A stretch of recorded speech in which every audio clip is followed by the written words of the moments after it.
time, I'd like to have the California Highway Patrol give their report, please. Yeah, right away. Well, that you may want to go out there and hit the road. They're so nice out there. Yeah. Job security. How's everybody doing? Good. Apologize I wasn't able to be here in December. Our workload was busy with our tour drive and everything going on. So it's quite a busy end of the year for us. Yep. It's a good holiday event. So I know we definitely want to talk about trucks. It's probably the main issue you guys have. So I'll throw out some of our end of year stats for New Year's. 13 DUI arrests for the U-Haul area during the New Year's Saturday, Sunday time frame. They were down a little bit from the year before, but I think most agencies will attribute the lowering of the DUI arrests to a lot of other resources available, Uber, those kind of things, designated drivers, hopefully. So DUI crashes were down though, which is good. So arrests were up, crashes were down. So all in all, I think it was a pretty decent season. So, a couple of the new laws I wanted to go over because I know those are big topics. Child seat laws beginning January 1st. That require children under 2 years of age must ride rear-facing in an appropriate child safety seat. So children under 2 weighing 40 or more pounds or standing 40 more inches tall would be exempt. So any child under 2 years has to be rear-facing now. I know a lot of people like to turn them in a year and a half. They start kind of want to see things and get a little fussy. The only exemptions are if they're under 2, they have to weigh 40 or more pounds or stand 40 more inches, which is kind of difficult for that age. It's not very. Is that either or both? Either or, weighing 40 or more pounds or stand. So it's a 40-pound, 40-inch. 1.5-year-old would probably be Shack. yeah, I would say it'd be pretty big. So you don't see that very often.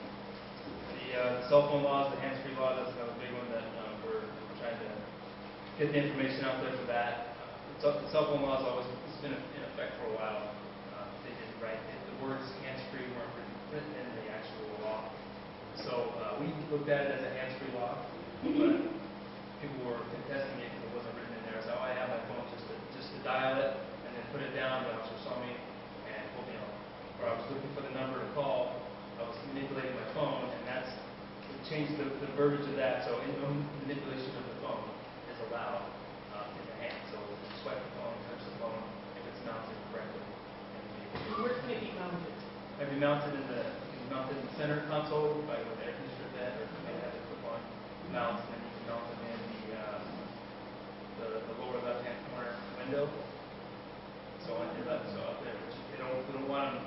Little window in the middle. In the middle. So you can mount them furthest away from the driver, so right side window. So it's in the law, but Okay. That's why we're selling out of them.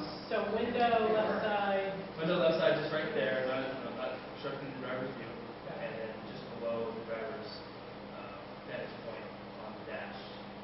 Up by the radio and the On the vents. radio. You don't want it up and then be Obstructing the. yeah. So that's kind of how that law goes. So basically, the phone can't be in your hand for any reason whatsoever. So, and that's why, like I said, you probably sold out of a lot. It's a racket for cell phone mounting companies. The shelf was cleaned out. Yeah, exactly. They've extended the ignition interlock devices for another 2 more years, and those are required for the deeper DUI offense. First offense is only 5 months, 12 months for the second, third is 24, and the fourth and subsequent offense is 36 months. So they're required to have it in vehicle for that time frame. They extended the pilot program. There's only 4 counties in California that actually are doing the program right now. So I guess they're just trying to develop a little more information so that way they can put it out statewide. So it's not a statewide program. I don't know what they're waiting for, what the kind of information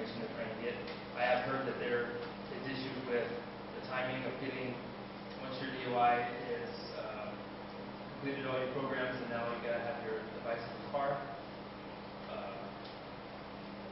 The process of getting that information sent to the company that's supposed to send that bracket to you, then you have to get that information for your vehicle. It has to be installed by a certified company, which you have to find one of those locally. So by the time you get it shipped to you, get the company, get it in the car, your 5 months is probably most likely not. So the stats are kind of being skewed a little bit. That's my opinion. I don't know if that's So they actually they should order it.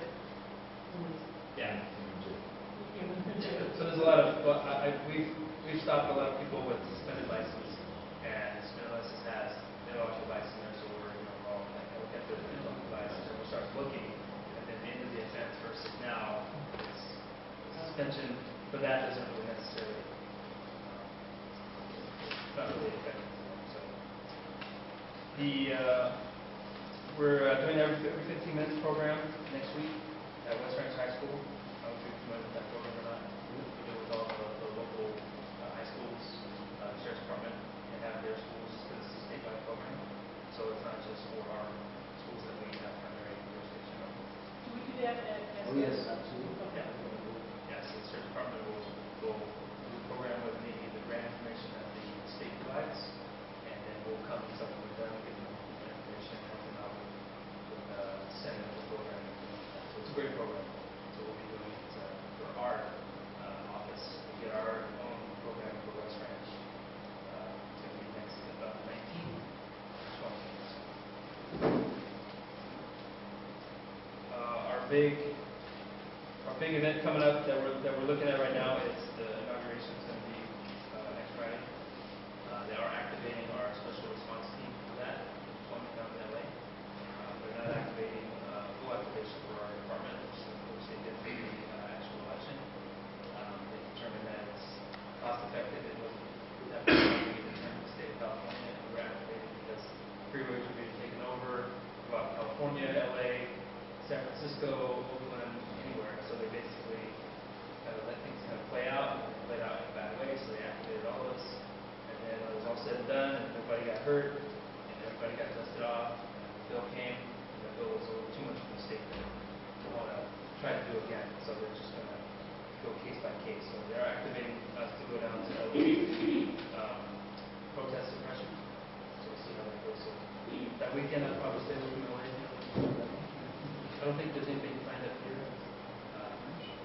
I think CalArts had a walkout for the last one. I think 6 kids walked out, stood on the corner, and then they were there for 2 minutes, and the sheriff's department said on the PA, go back inside. They went inside. Is there a march scheduled for the 21st? They do. They have it's a Women's Against Trump march. Right. They're expecting 6 to 10,000. And they're expecting 100,000, I think, in Washington, D.C., so stay away from Washington.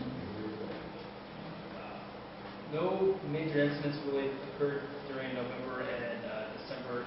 No fatalities in your area here. 14 freeway always has its issues with hit and run and injury collisions. But when you base an injury collision, that's just a complaint of pain. It's an injury collision, so it's almost it kind of goes off the stats because they'll say injury collision. Injury is something that someone may not go to a doctor for, or may not do that much for. So, nothing really major for that. We had a few fatalities on some county roads around here. A solo motorcycle collision was on St. Canyon, west of Thompson Ranch. Solo motorcycles crashed and collided with guardrail, succumbed to his injuries. And then another one was a vehicle veered over, a pickup truck collided with a sedan, and then there was a motorhome that collided with the collision itself. The motorhome couldn't make it out of there, and the driver of the pickup who drifted over ended up succumbing to the injuries, and that was on Sierra Highway south of Vasquez. Okay. So nothing. We've been pretty lucky. We have been busy as far as other areas within our jurisdiction that we've had a lot of fatalities. Bouquet is still going to be an ongoing closure. Branch predicted they're going to close Bouquet, so always anticipate that. They delayed closing it a little bit for the last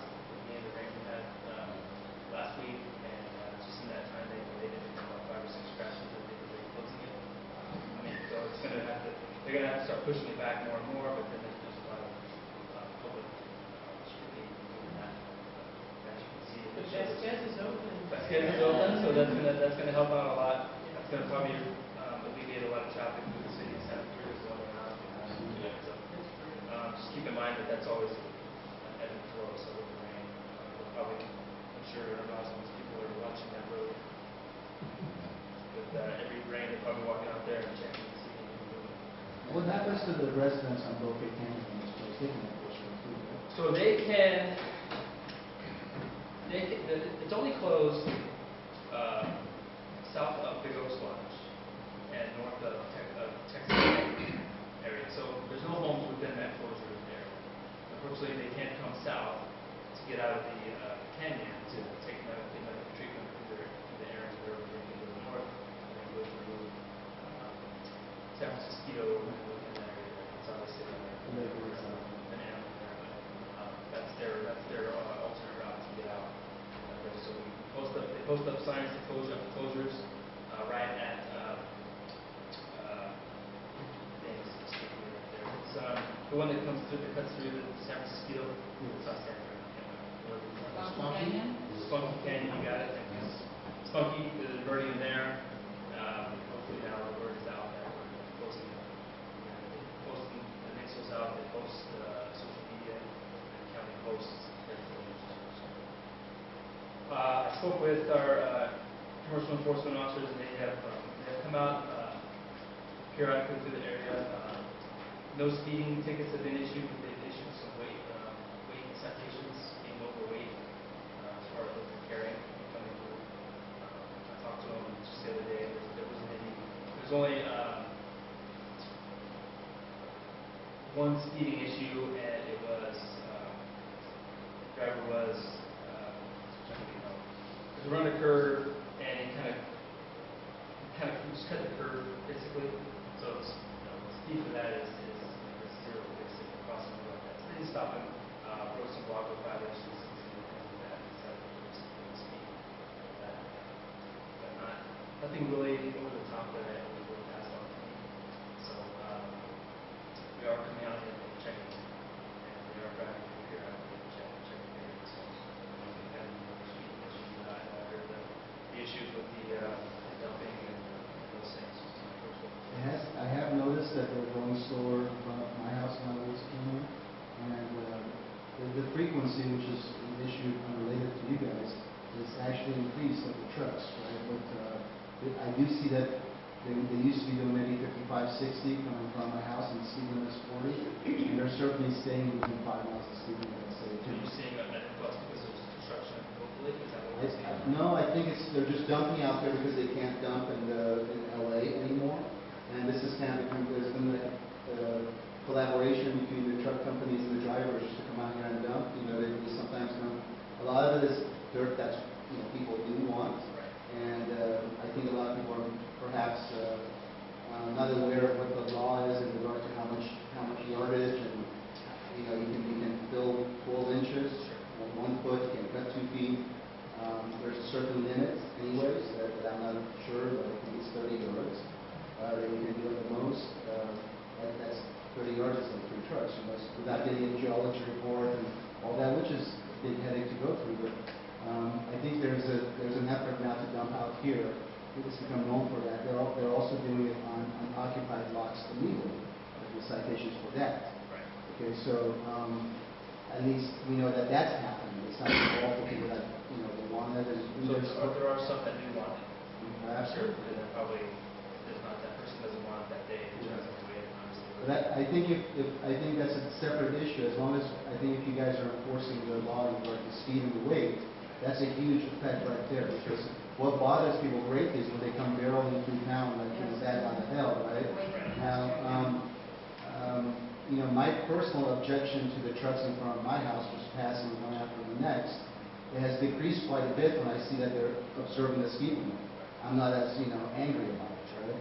But before it was just I was livid about it, just seeing them going down right past Dale Road, coming down from the Sierra Highway, right? Going now southbound, right, on Agua Dulce Canyon to go to the freeway. And then they also sometimes they just travel continuously in the fast lane on the freeway. Okay? That's pretty much it, yeah, that's a common thing. They do that, and of course they can do that to pass, but they can't do it, especially if they have a trailer, right? They have a truck load and a trailer, right? So those issues, I think, I really appreciate you guys doing that, and I think it has had an effect on my personal life. We do, I'll bring up the discussion about the dumping and these kind of things to see if, I know the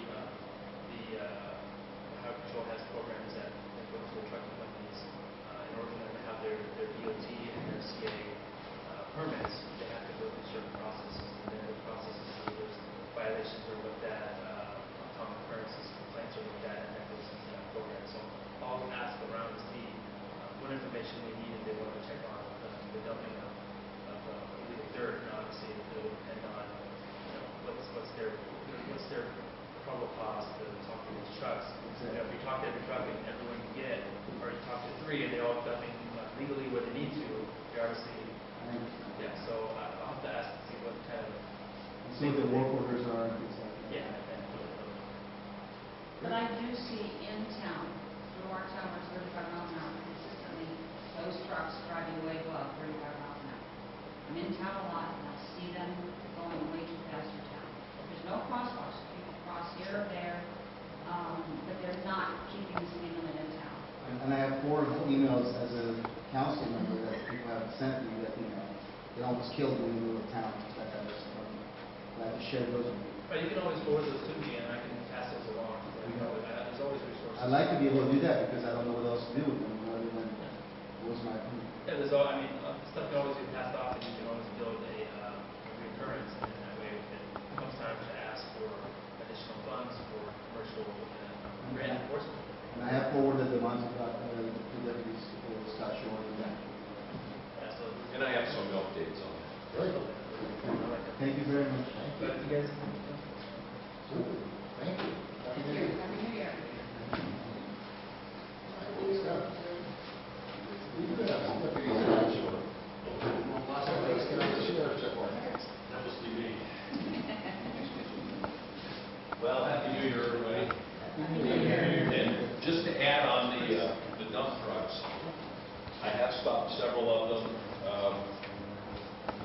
The particular trucks that I've stopped, I've either gotten they're coming from the new football stadium construction or somewhere in Beverly Hills. And why are they coming out here? Well, one of the drivers told me because LA City, our neighbors to the south, used to allow them to dump free dirt in landfills. They're now charging them, what he told me, between $300 and $600 per load to dump dirt. So guess where they're going?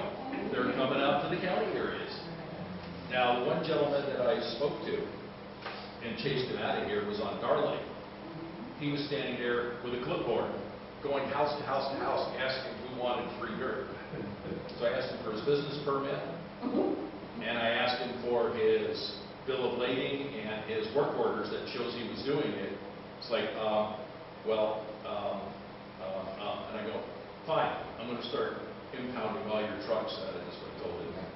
Next thing I know, his signs come down, because if you look, you'll find they either put a red flag in front of the house that gets dirt, or an orange T-shirt, and that marks it for the trucks to come up and down. He quickly gathered that stuff and beat out of town. And I turned around all the trucks coming up Arlington, and I said, get the heck out of town.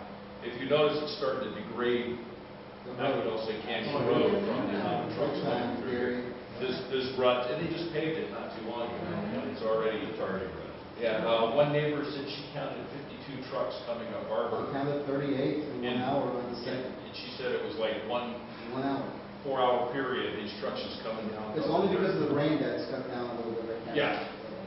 There was another piece of property that I got a hold of Building and Safety, and they tagged it at the end of Wallace Canyon and Hierba. There's a big field, and there probably was 100 trucks plus going in there. 500 they counted. Yeah, filling in the riverbed. Because whoever the owner of the property was told them, I'm building a campground and I'm leveling it out. First of all, that's natural drainage. And if you're filling that in, where's where's the water going to go except on everybody's property that's, You can't change the Well- natural course of the water. well, yeah, and so I called building and safety, they came out and they hung a big sign on it and turned the trucks around. Unfortunately, I didn't get the names of trucks because none were running the day I was there. Because my understanding from the resident is the property adjacent to it, the 10 acres, is donated to the county of Los Angeles.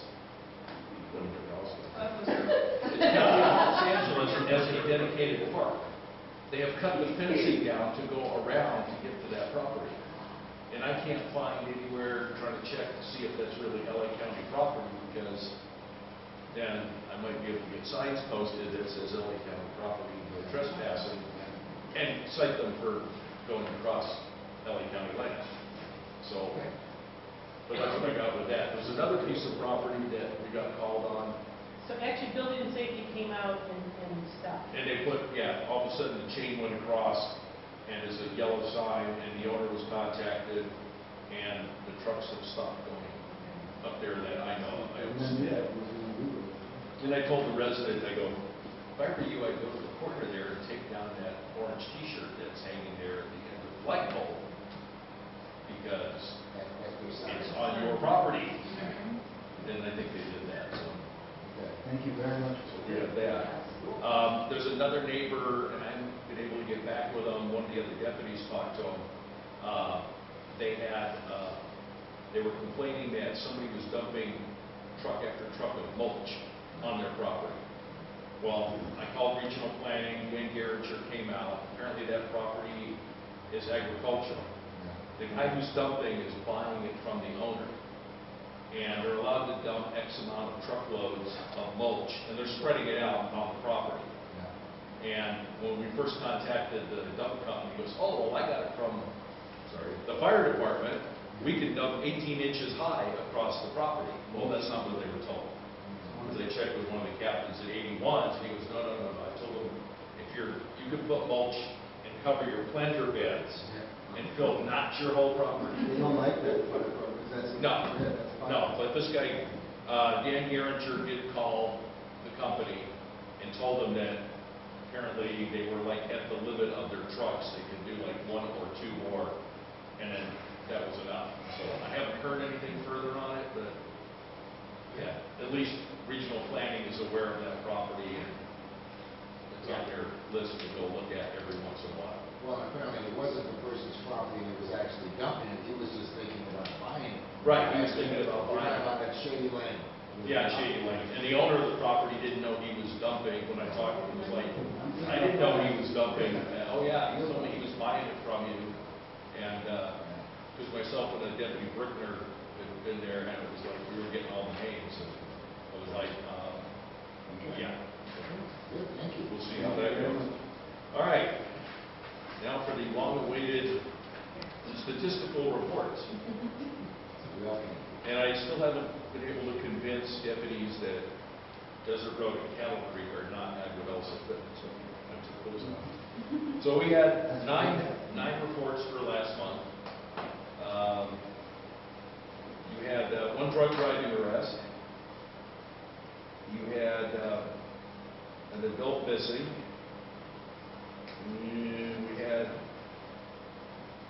one suspicious circumstance report. 2 non-criminal elder abuse, 2 vehicles repossessed, which we don't take those reports, but we issue a report number 2 for coverage. So if someone says, hey, my car was stolen, it's like, no, we have a file number report that, that TV show that comes out, Repo, whatever that is. Whoever comes out and does that, yeah. We had 1 towed vehicle, 1 person's deceased, and 1 theft of mail. So, that's all that's been reported.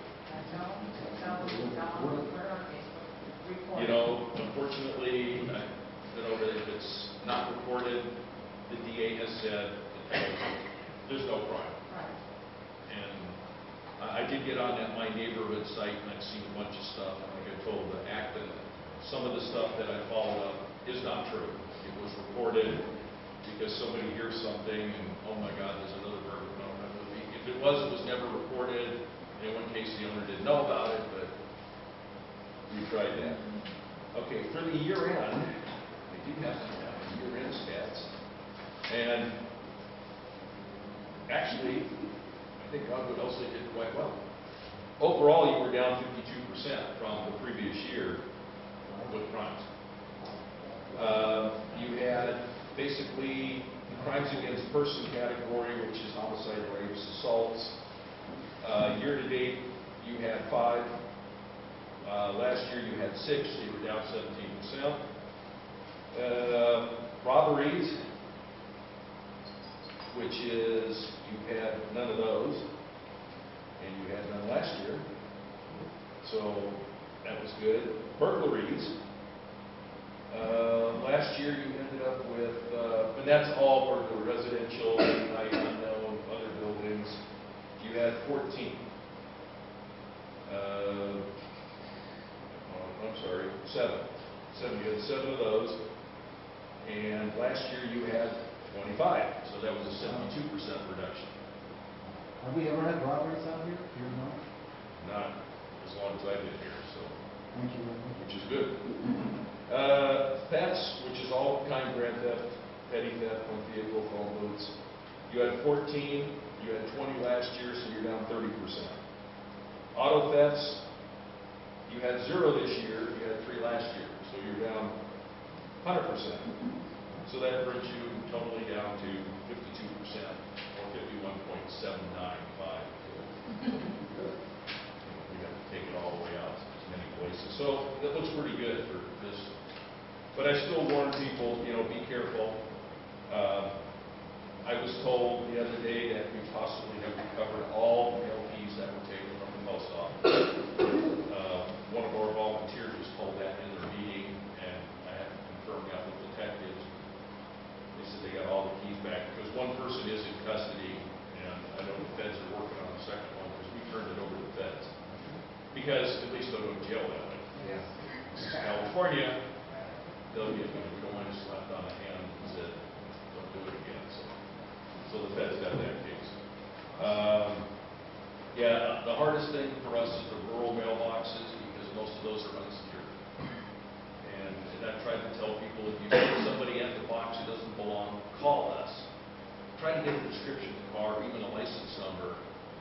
But when I get called 2 days later, going, hey, I saw this car. Well, it was a white car. Well, what did you see? Well, I saw a guy pull up, open the box, put his hand in, pull stuff out. Please call. So if you see any of that, call us. And we will, even if we miss it, at least we log it in, we can track it and go, we've had somebody here. We can try to put together some kind of a task force to deal with it, like we did for the pharmacy burglaries that we had. Great. So, all right, anybody have any? Oh, neighborhood watch, that was another one that came up. There's been a lot of questions about having neighborhood watch, and I've responded to some. We, Sheriff's Department, we don't organize the neighborhood watch. We help the neighborhoods do it. So if they're interested, if they want to put a meeting, and I think you were going to cover that, so I steal your thunder, but if a neighborhood, like I've been to Sierra Colony, I've been to Star Point Ranch, I've been to several other places, we have a meeting with the neighbors, and a block captain steps forward to do the paperwork, and we help them maintain it. Part of it is you keep lists of all your neighbors, names, addresses, phone numbers, contact, when they go on vacation, and then everybody gets that, so if somebody's out, you know that they're out, and you can watch that house, and if something's suspicious, you have designated people that call, and you have a block captain, and then usually the last couple I tried to set up, nobody wants to step up and do that, so it just fizzles out, but I'm willing to try again. So we set up something, or I'll let Gary mention that. The other program, we still have openings. If anybody wants to be a station volunteer or volunteers on patrol, anybody can apply to do that. We do a little background on you, of course, but there's a car assigned to act in Agua Dulce that's here all the time. Once you're qualified, you just get the keys and you can go drive it. You get the sheriff's radios and we teach you how to use it. And the objective is to patrol the neighborhoods. And if you see something, you can get directly on the radio to our dispatch and go, I see this car, and here it is, and it's faster than calling. So, and then, because we log the cars in, so we know the car's out here in Acton, Agua Dulce, or wherever.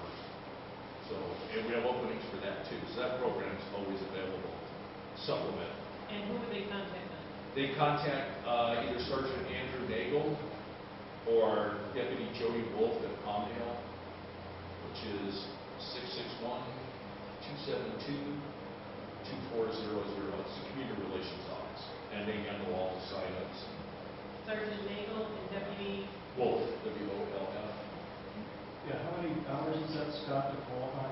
It's a, what is it, a 16 to 20 hour class, and then we asked if they do 16 hours a month, which we have most of our volunteers who go. There's a monthly meeting, which is 4 hours, and then if you go out on patrol, patrol is up to you. You want to go out for 4 hours, you go out for 4. You want to go out for 2, you want to go for 10, you can go for 10. I mean, it's, you and a partner get together in a car and cruise, and like I provide the statistics that I give you, I provide the details to the team of the locations, so they know what areas that they should be looking at and patrolling. So I think we did have like 12 or 13 out here originally. I think we're down to about 6 in the area, so we could always use more. All right? Thank you very much. Thank you. does Gary want to talk about, neighborhood watch? Yeah. Gary, because we're on the topic of everybody watching. You want me to stand on that? Yeah, let's do it. State your name for the record.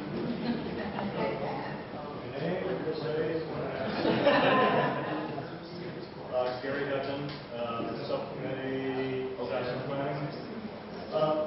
Real quick, we talked neighborhood watch. I was at the Acton meeting. Scott brought this up, and originally there were a whole bunch of people who didn't know how to start this up, and now it appears that there are people that want to take this on by themselves in Acton, which I said fine. I offered up the ability to set up a meeting for Scott to speak at if we have people that are interested in Agua Dulce.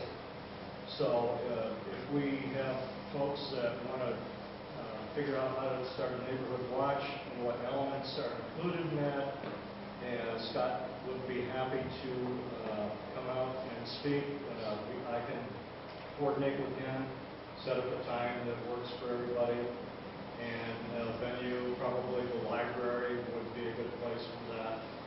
And, I'm not sure if we would maybe just send the names to the town council, and then I can get them from you guys, and I'm figuring if we have, maybe 20? That's good. 20 would make it worthwhile. Any less than that, I think.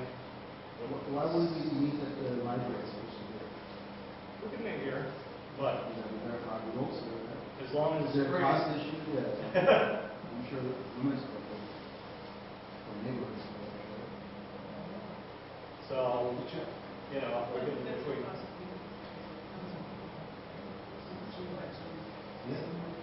community service activity, and we can get it for no cost, we can meet here, no problem.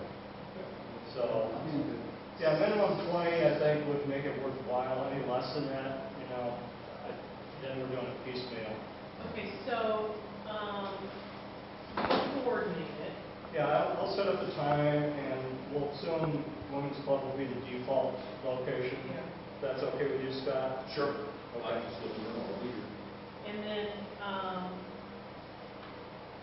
we'll publicize it, and they'll contact you Yeah. if they're interested in attending. Yeah. And we'll indicate that it's a minimum of 20 people who Yes, got to so when we hit the threshold, then, we'll schedule a meeting. Okay. I'll put it on next door, which is like the local. Okay, so you want 20 people who are interested before we set up a meeting? Yes. Got it, okay, Yeah, otherwise, I don't think it's worth having a meeting. got it. Scott, what information do you want people to contact you? What phone number? You can have them call 661-268-1162. Can they send an email? Yeah, emails would be preferable, because my phone will get filled up, and then, Well, let's not use the phone, let's just do Okay, email. I'll do email. so you should have my email, but I'll give it to you anyway. It's HEB at, and it's one word, Divine, THEBINE.net. Thanks. Okay? That's it. Super, thank you, appreciate it. Thank you. I'm sure we can get that in the journal. If I send you something, Oh, yeah, you're welcome to do that. I've already written it out from the acting meeting, but I'll take it again from here. okay. In fact, I prefer email. Oh, yeah, I thought Yeah. maybe it was. Yeah, we'll just use email. Otherwise, you've got to stop what you're doing and write it down, and then they say. Yeah, I'll "Well, post you're it gonna call on our website, I'll put it on Facebook, and if we can all kind of pass it around. Candy, Yes. would that be good? Okay. Okay. And then we'll get the information to you. Sure. Los Angeles County Fire Department, we do not have, oh, we do, all right. Council, my name is Battalion Chief George Cruz, one of 3 battalion chiefs out of Fire Station 150. The reason why I'm here today is obviously to give you an update on not only December, but the year-end reports. But before I move any forward on that information, Stephanie English, if you're not aware, has left the fire department. She's gone over to Catherine Gardner, supervisor of the 5th District, so she's chosen another challenge in her life. But in the interim, you'll have either myself or another battalion chief represented on a monthly basis under the direction of Chief Heisman. So hopefully we can fill in tough shoes to fill in for Stephanie, but we'll do the best we can. One of the things I want to highlight is currently with the rains that are coming down, we have, the fire department looks at it as deployment of extra staffing. And with that staffing, we have storm deployment or storm weather, and we have 2 phases. One of it is really centered around staffing for mud and debris flow, so we'll staff additional personnel, patrols, either staff patrol 81 that you're used to, also down in the Santa Cruz Valley, we'll staff patrols there. We also have split water teams that are put in place. The closest one would be Fire Station 80 up in Agua Dulce. We have our USAR team that's out of Palmdale. We have our helicopters that are out of Lancaster. Those are all split water trained, as well as down in Newhall, the staff team down there. So the fire department looks at not only mud and debris flow, also split water responses that we would have under big weather or storm weathers that we're anticipating on having. So that happens on a daily basis of an evaluation, and will continue for either 12 hours or 24-hour staffing options. Okay. Some of the month-end totals really coincide with the year-end totals. We had a mobile property fire, so that's just like a mobile home fire or a motor home fire. We had one. We had an outside rubbish fire. We had one for the month of December. We also had 16 rescues in the month of December, followed by good intent calls of 17. And lastly, we have weather natural disasters. We had 0, so there was nothing going on in December that warranted any kind of natural disaster. Grand total for number of incidents in December were 37. The year-end totals were 412. Property loss was at a total of $998,000 for the year-end total. When we looked at good intent calls, so coming out, state calls, residents calling for the fire department service just to come out, year-end totals was 235. That's far more than our rescues. We only had 107 rescues for the year-end total. Outside fires, we only had 2. We also only had for the year-end total, and special other types of fires, we only had 2.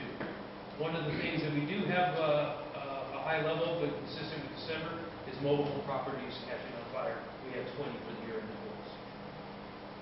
Last thing on acres burned. For year-end totals, it was only 6.35, which lets us know that brush clearance is very big concern in the Agua Dulce area. Usually those notices go out in February, and the fire department's responsible to go out and do initial inspections, which we call second notice, and we try to complete those all by June 30th before the July 4th weekend. So with these rains, we anticipate growth, and so we will be as diligent as need to be to foliage that gets into homes. And so brush clearance is a big concern for the fire department as the summer months start approaching us. If there's any other information or questions that you may have, I'll be more than happy to answer them. I can, again, not take the place of Stephanie, but I'll do my best. Real good.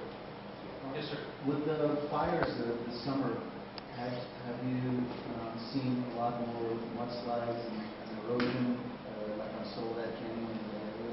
Okay, so great point. So the sand fire, which we're all aware of Soledad Canyon, Placerita Canyon, what we've established, and we work in concert with not only CHP, sheriffs, but also Red Cross, Department of Public Works, gas company, Edison, and they've identified certain areas that would have a tremendous amount of potential for mud and debris flow.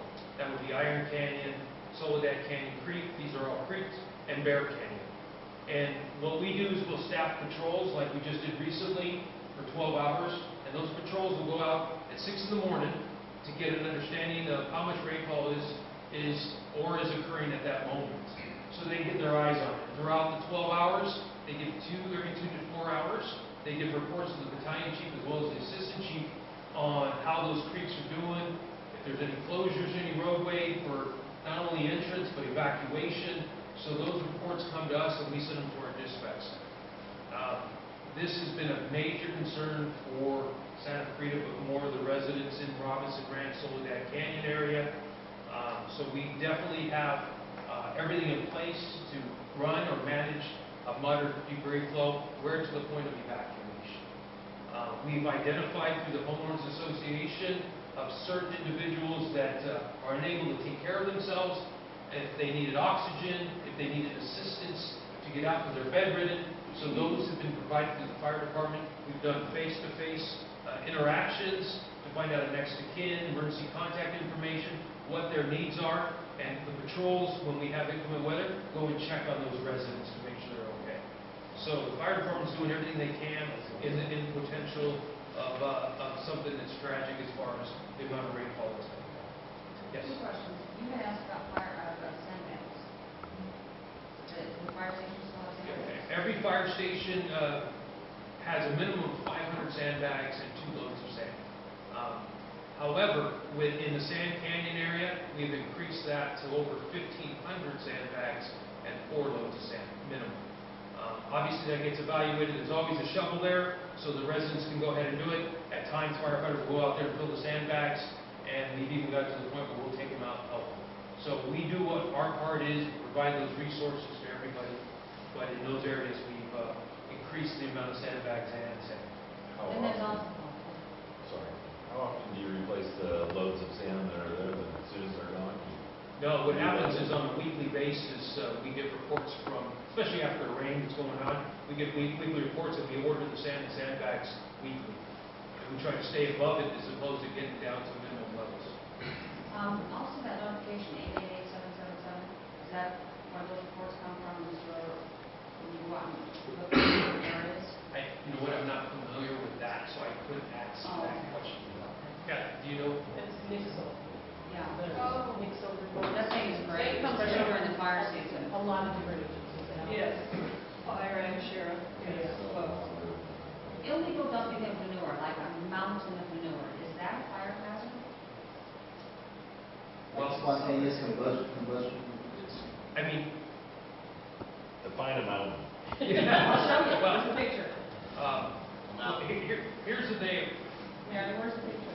There's concerns. So let's say if it's, and I'm just arbitrarily, if it's 100 by 100 area, if there was such a dump and dumping and it did catch fire, our concern is it going in. Obviously, with winds, it can travel, but we look at the hazard that it poses itself and what structures or life-threatening situations arise. So we would come in and say, where's the hazard here? So everything's going to be case by case, depending whether it's a wood pile, whether it's brush, whether it's... There is heat in manure, so... There is, and you can always get that. However, at times we'll have to spread it out, so they don't get the buildup of heat. I'm not familiar, we don't have too many complaints of such, but again, I'm not versed as well as some other chief officers who've been around here a while. How much sand do you need? Oh, we, at least 2 dump loads? Two dump loads? Yeah. Okay. Who should I send the agendas to? Do you have an email address I can send to you, or is it another email? Because I sent it to Stephanie's email, and I know that's probably. I'm going to have you direct it to the assistant chief. Okay. So it's greg.heisel, Hisel, at fires.lacounty.gov. That's Assistant Chief Greg Heisel. Heisel with S or Z? Hisel. And the replacement for our community service representative, I know they've had lateral transfers because there's other community service representatives that are interested in this area. So they've received them. They are not taking applications from the outside. They will be conducting interviews, and their intent is to hire that position as quickly as possible. Okay. If I send it to Greg in the meantime. Yeah, he'll forward it to. Get it to the right person. Correct. Perfect. Thank you. Okay. Thank you very much for coming out here. Okay. And then expect anyone. Yeah. Yes. I did want to, for manure, Yeah. regional planning and the health department. Oh, she's doing that. I'm already doing that. Oh, no, it's not. Vector control is what she's The health doing. department, You didn't come bail me. I work with them, they're concerned about pollution of groundwater. Yes. Yeah. All right, looks like we're up to the active John. I don't think he's missed a meeting yet. No. It's an awesome post. I think I would have done earlier. I had sent everyone here an email this year, because I didn't get anything for once. Not you. And there's just a few flyers in there from the library program, that sort of thing. A couple in particular I do want to highlight. Our IT is coming up on the 18th. The last time we did one of these office talks, we didn't have, we had one open seat left. Tickets are only $20, so do your shopping now. It's supposed to be very popular. Next, we have our horse health series coming up on the 28th. We have a chess tournament coming up on the 3rd. And our art in the meeting room is coming down. We have a new artist meeting, and Annie Brink, and she's very generously agreed to do an artist meet and greet for us. She's going to be hanging out in the evening and talking about her art. There is one more thing. After the Christmas party, you guys very generously donated cake to the library. My part-time people devoured that cake. I've never had books like that. Thank you very much. You were hesitant about taking it. I was, never. John. Thank you. Can I say one thing real quick? I just wanted to say thank you to him because him and the girls that work at the library, they busted their little buns that night prior to anybody getting there. So I just wanted to thank you.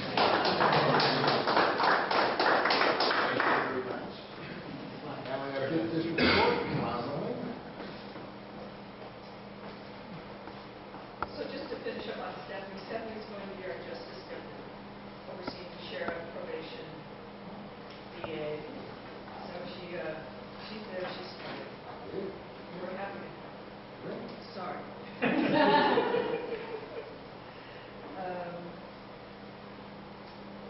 Not too much to report.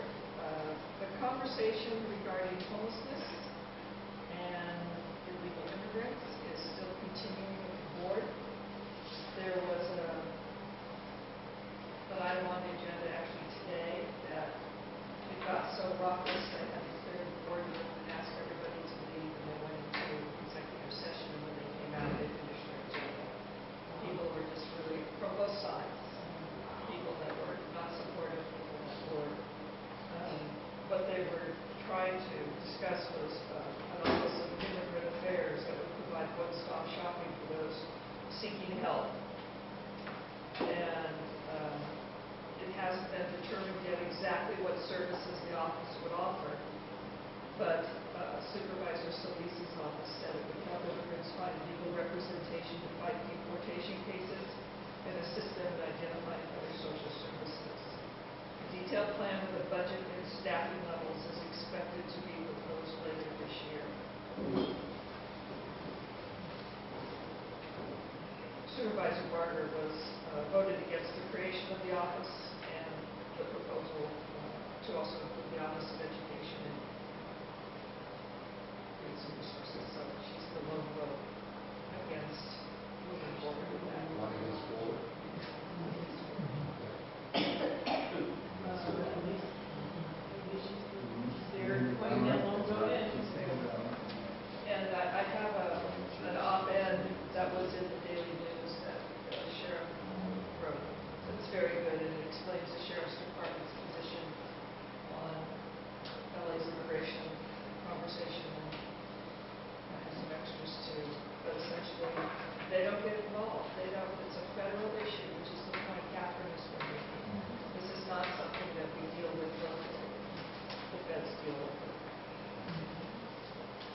note, the chair of the board this year is Mark Ridley Thomas, and he has asked the supervisors to oversee certain departments within the county. And Catherine's overseeing animal care and control, mental health, Department of Public Works, and Department of Regional Planning. We don't have committees or things of that nature, so it's more to oversee and pay attention to, see if there's things that are needed and things that are going on with the public. Those are good. Yes, yes, I think they're really good. Yeah, and she's happy with those, so. Any questions or concerns you want to? Yes, we have concerns. There are numerous people who contacted Here, you can pass this down. us in regards to the amount of trucks that are bringing out dirt from below. And we don't know what the laws, we don't know what the codes are. Everybody's kind of speculating. I've been on the county website just kind of searching it, and all they really list is the plan check fees, and they're really going to detail when you have to have a plan check, or when you have to have a grading plan, or permit.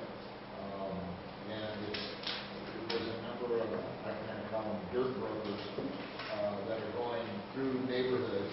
I heard the conversation earlier.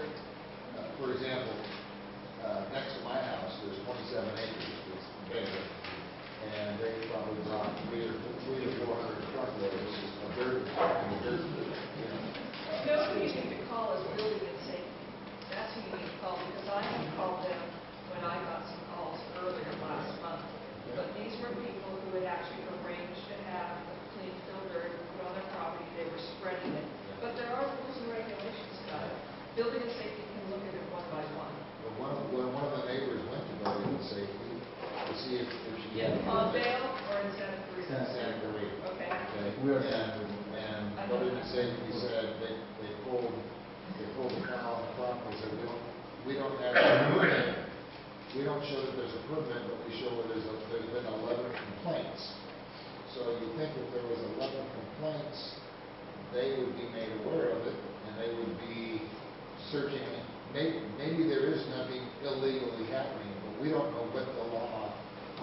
You need to talk to Jim Gustin, Gustin, at Building and Safety in Santa Cruz, 222-2940, area code 661.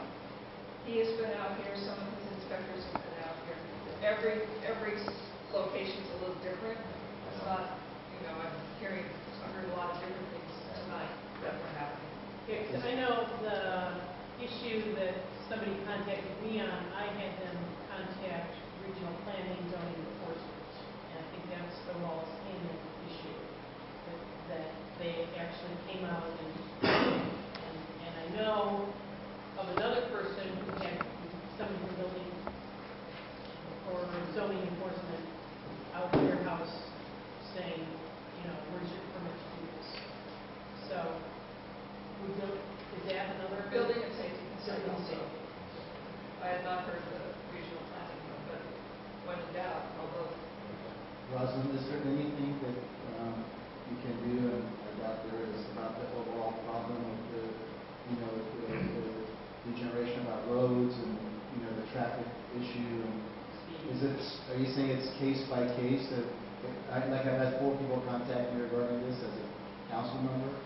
Do you think that telling them about Jim Gustin and building and safety is the best thing for you? Absolutely. Even about speeding through town, for instance? No, that was not my way. So we address those? Yeah, you address Great. it with them.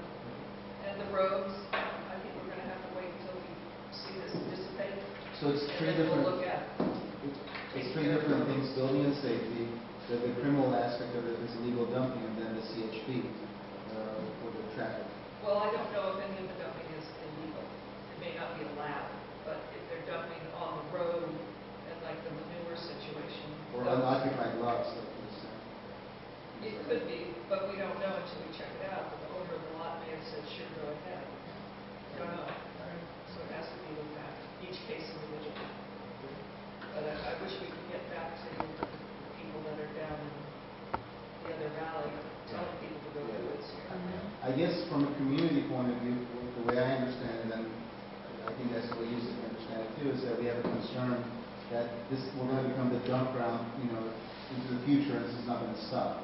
Well, that's why what would make it stop. That's You know, you right. look at how much fair property there is out If here. we stop saying, if the people who are here say, Stop no, we don't want complaining. it. Well, you keep complaining, and you keep calling it in.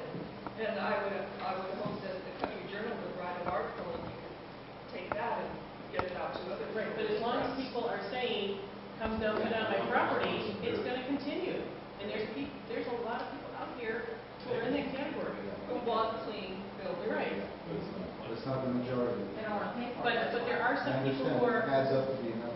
right, so, Because it only takes one person to say, put 500 loads on my property, like in this case.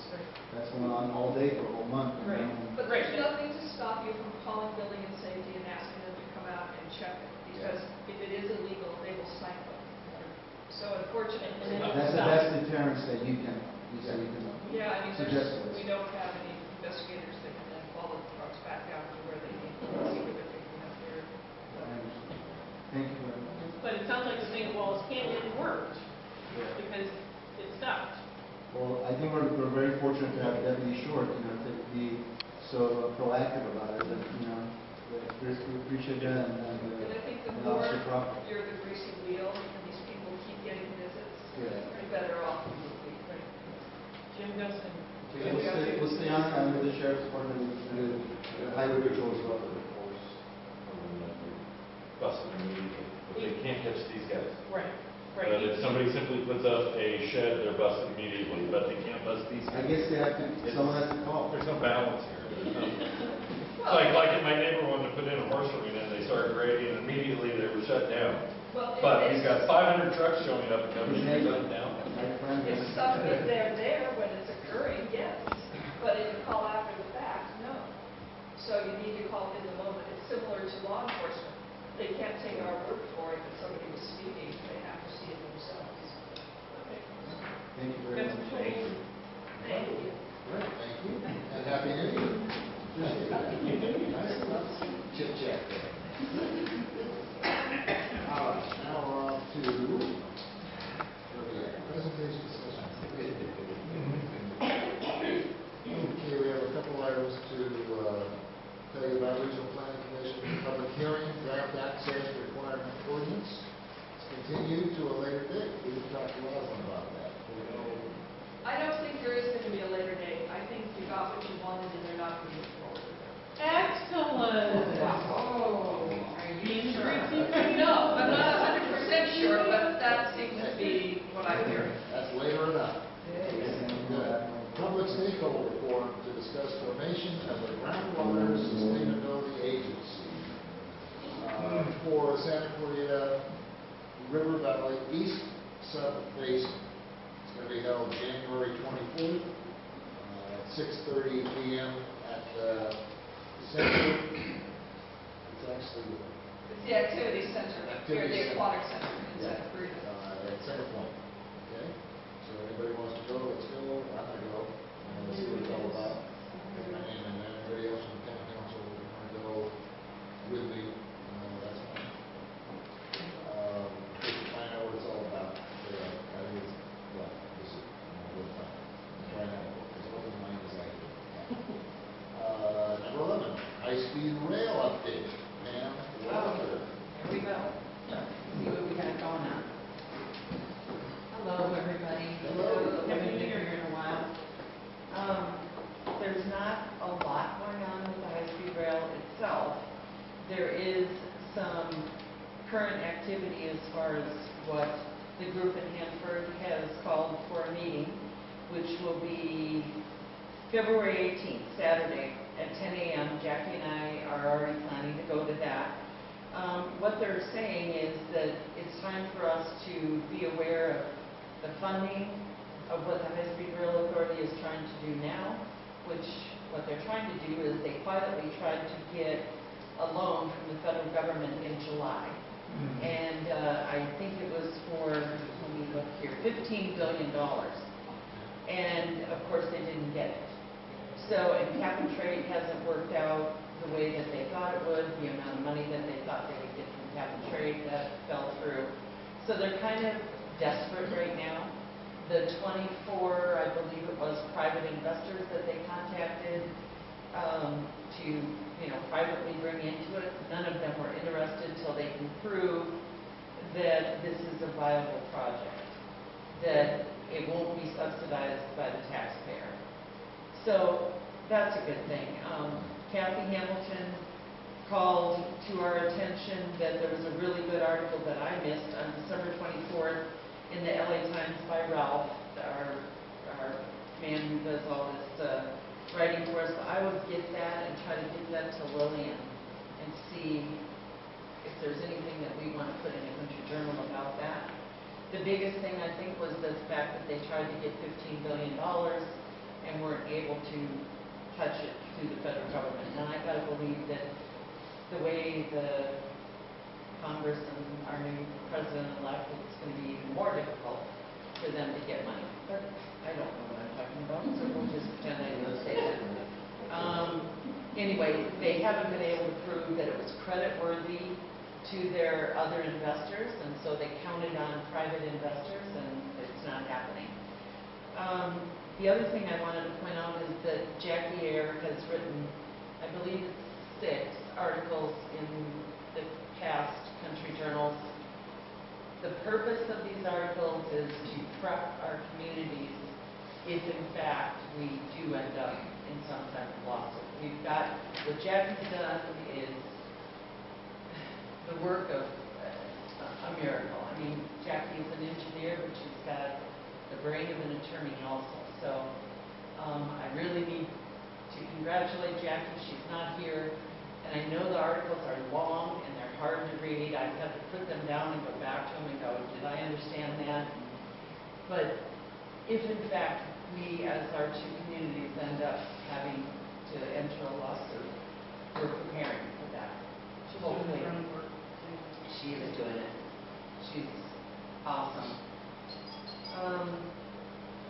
As far as I know, that's about it for now. I don't see anything else that I didn't follow up on.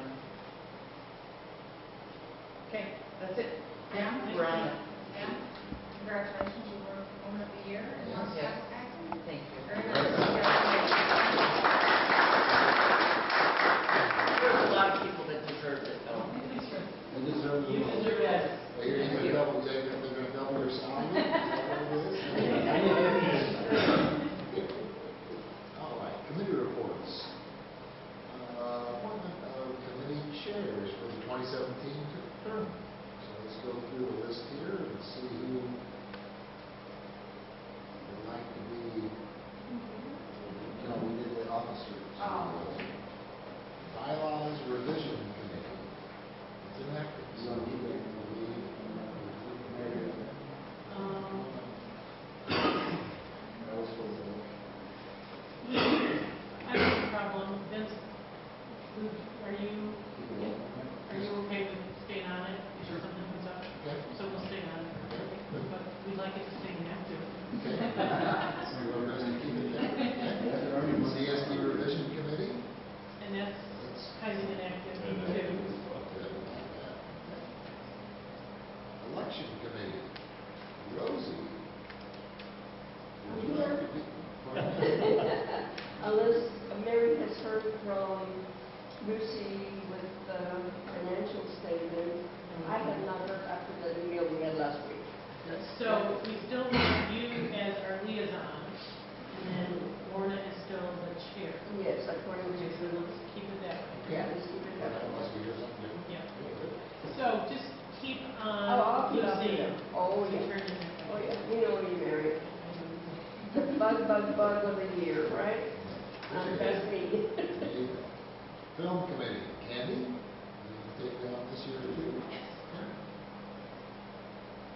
Land Stewardship? It's Sue. Yeah, we have to do this. Parks and Trails. Mary, you. I'll do that. Water Stewardship. There is no choice in that. Ways and Means, Roy and Scott. You guys Sure. did such a good job. Yeah, Dynamic view. Disaster Planning, Gary, you still in there for that? I don't know if I have anything to contribute this time. would you like to stay as the chair of the committee? Yes, Now, you, yes, you we're will. appointing- Yes, you will. We're appointing you the chair. It's an honor. I'll consider it an honor.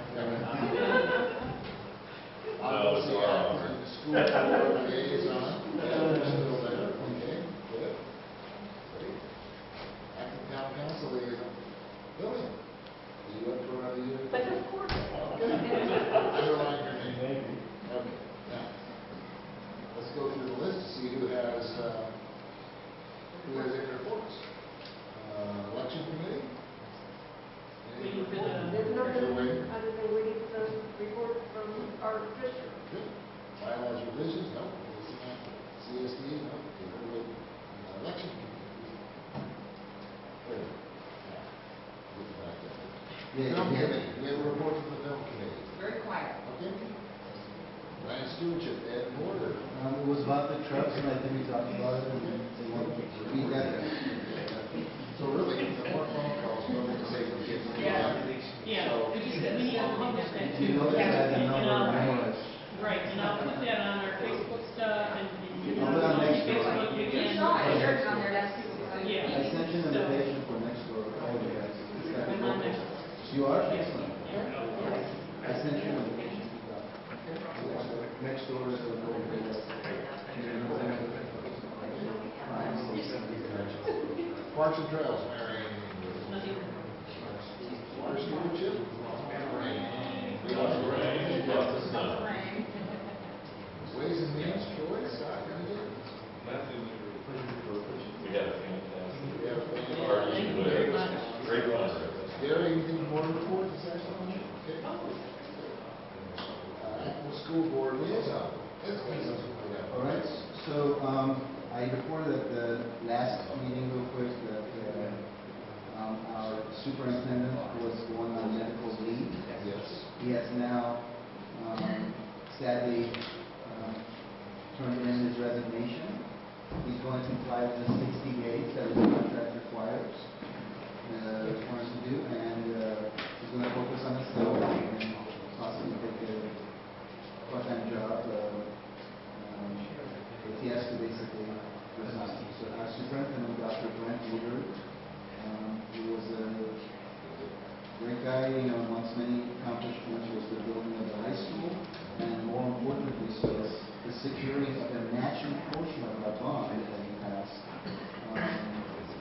And, this is a $13.5 million bond that we passed that we were forced to build the school just with that, and only a part of the school. And I feel that he was instrumental. I would single him out and Mark Vistasso in getting the state to make us one of 3 or 4 schools out of 400 to get our matching portion. So that's a great service to our community, whether we have kids in school or not. So we got another over 50 million from the state. At the December 22nd meeting, there was a 3-2 vote to direct the AAD-USD Legal Counsel to pursue possible consulting contract to pursue with Dr. Woodard for a limited time during this transition period. And this contract will be brought to the board to vote on in the near future, possibly tomorrow night, if not early in February. We felt that our fiduciary obligation to our constituents requires us to have a seamless transition, to have as seamless a transition as possible to protect the viability of various current important projects that are under Dr. Woodard's direct supervision and paid for by our taxes. So Ms. Kim Lytle, who was our assistant superintendent, has been the acting superintendent by unanimous vote since the time that Dr. Woodard had been on medical leave, for a few weeks prior to the announcement of his resignation, and is naturally the obvious choice to be our interim superintendent subsequent to Dr. Woodard's departure on 1/31/17. But this has yet to be voted on by the board. And as for his replacement, that too will be voted on by the board. I, for one, see Ms. Kim Lytle as our current top candidate and wish her success during this period. However, like I said, that's something that has to be done after the interim period is over. So, as you guys know, the gym is complete and is open now. We're embarking on acquiring the DSA, Department of School Architect permits, and go through that process for phase 3. That's the girls softball field, the basketball courts, the tennis courts, lighting, concession stand, and all that. So we're embarking on that with our entire classrooms and our gym is completed. And one final thing real quick, we at the last board meeting we voted on starting in the 2017-18 school year to open the Atkins School campus for the 4th and 5th grades. We have spent $1 million in retrofitting that location. That's at the historic Atkins School. That's been open since the late 1800s, and the bell and everything that we have there. And it's been officially open since 1939. So that school is going to house the 4th and 5th grade students of Metalwork School, and the name is going to be Historic Atkins School, the Metalwork Campus. That's for 4th, 5th grade, overflow from the growing population of that segment of our school, and that's good news. 6th grade go to High Desert?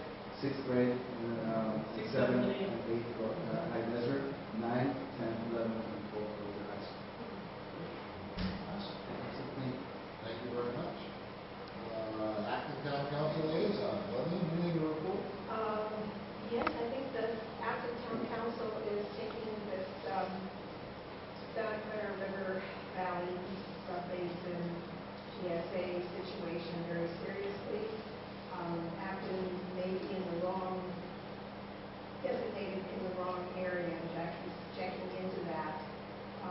Small portion of Agua Dulce would be in the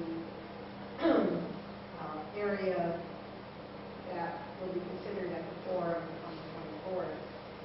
The questions really, and I have a call in to try and find out a little bit more information about how this is going to work. And the problem is that there's these,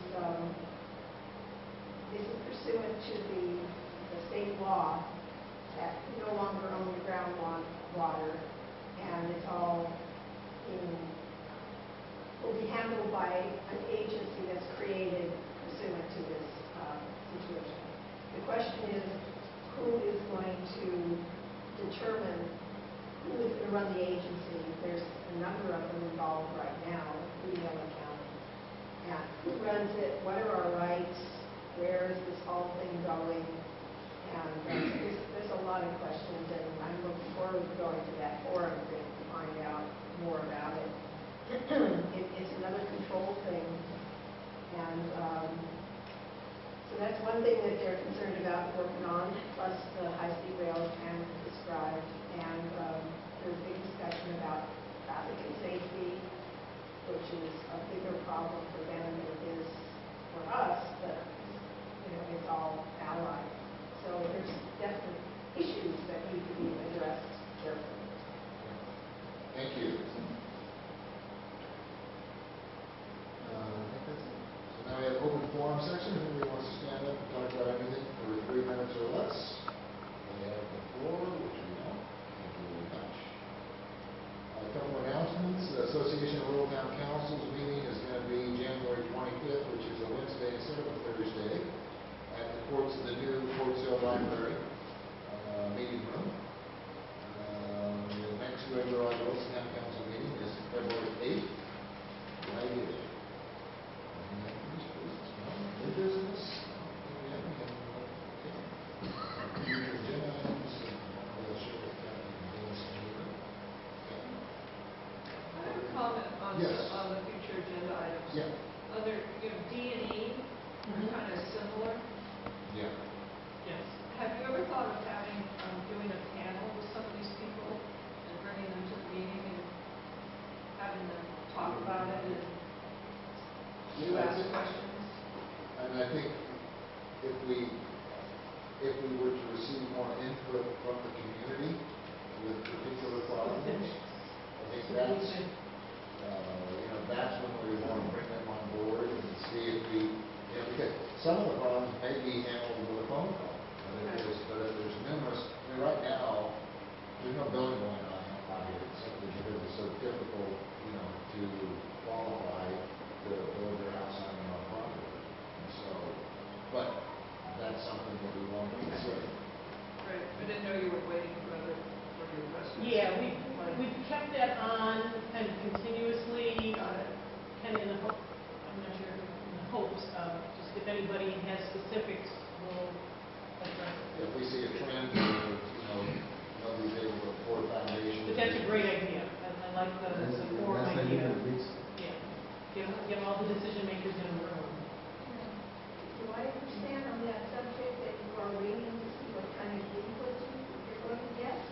Well, Because that really needs a great deal of publicity in order to bring people in with their stories. Because believe me, I've heard a lot of stories. But nobody's come to us nobody's and come to our said, meetings. So if they come, if we have 2 people each meeting show up that have then we can express our concern that we need to have a meeting. They're not coming in. Well, there's a problem here, because I have talked to at least 40 different people about 40 different projects over the years where they're afraid to say anything that is in the project because they're afraid of retaliation. Right. And after the project's over, they usually say, well, it's pretty bad. I don't want any more, I don't want to think about it anymore, so we never hear from them again. I think to bring forth this kind of thing, you really need to publicize that you're looking at this, and not just have it on your, agenda. well, I'm not sure that we are actively seeking, but if somebody's got an issue that they're having trouble with, we haven't heard about it. Well, We've I heard try about to some. make it clear that you're willing to listen to such.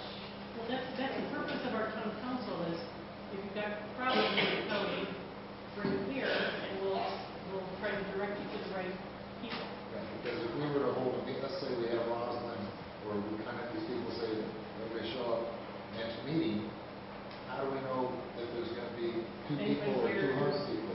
It's kind of like this neighborhood watch thing. Right. They need to express their interest. Right. Then we have a neighborhood watch. Right. Yeah, right now, if we had something about the trucks, we would have a full house. But we can't do anything. We're sending the people to the phone. Well, you remember when we had the CSDs and we had some issues about the container or whatever, this whole place would be completely full with trucks. They have great influence in those ways, but we're Yeah, careful nobody for can that really- reason, right, not and- just seem and- to be partial. This has been on the agenda for probably a year, and nobody has. So that's the conflict. I think it needs something more in order to bring these people to the forefront. And I'll see what I can do. It's no wrong way. All right.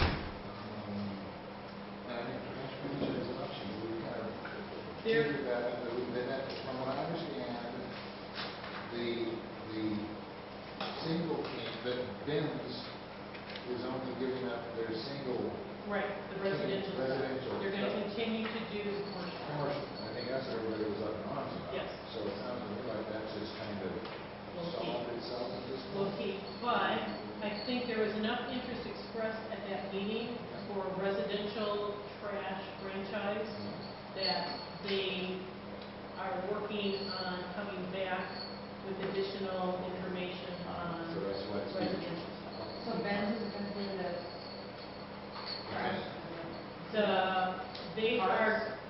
They are giving up the to waste management, only the residential trash So collection. buckets. The you know, commercial Starting 2018.